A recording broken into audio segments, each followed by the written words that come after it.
This hospital's been here since 1851, so it's a part of Fulton. You know, it's really a part of the community. We've always had a good partnership with the community here. One of the things that we struggle with is maintaining these old buildings and trying to maintain the appropriate treatment for our clientele in a space that doesn't really lend itself for that. There are a lot of spaces that it's really difficult to do treatment in. It's difficult for our clients to live in some of these spaces. Poor line of sight is an issue for safety. We really needed an up-to-date building where we could provide the state-of-the-art treatment that we're able to provide. Those buildings don't allow for that. We really needed a space where we could, you know, keep people safe. When you walk through this building, there's natural light everywhere. It's much safer.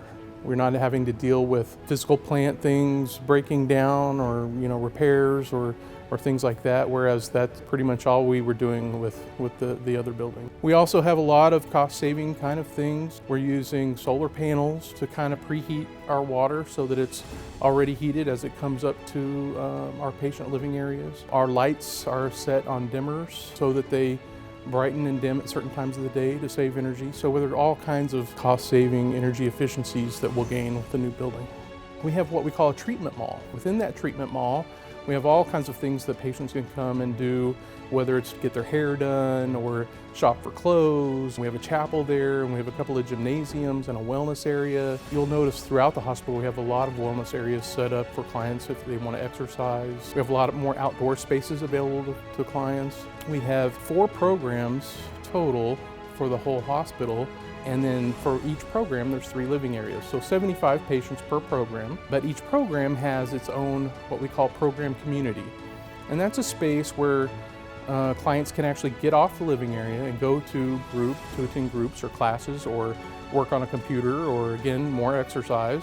Tons more opportunities for treatment.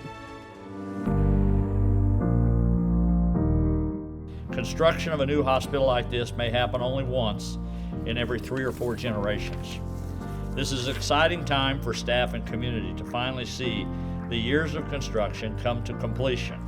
This new facility will be great for recruitment and retention of staff who will work alongside the amazing and dedicated members that are already here. This is a facility built without really a political constituency of any type pushing it. These are the least empowered people in our society. People who have significant problems with themselves, problems with the criminal justice system, broken families, significant mental challenges, and they deserve the treatment that we can provide. As soon as we cut this ribbon, we will be standing in front of the finest state facility for mental health for forensic patients anywhere in the United States, without a doubt. Okay?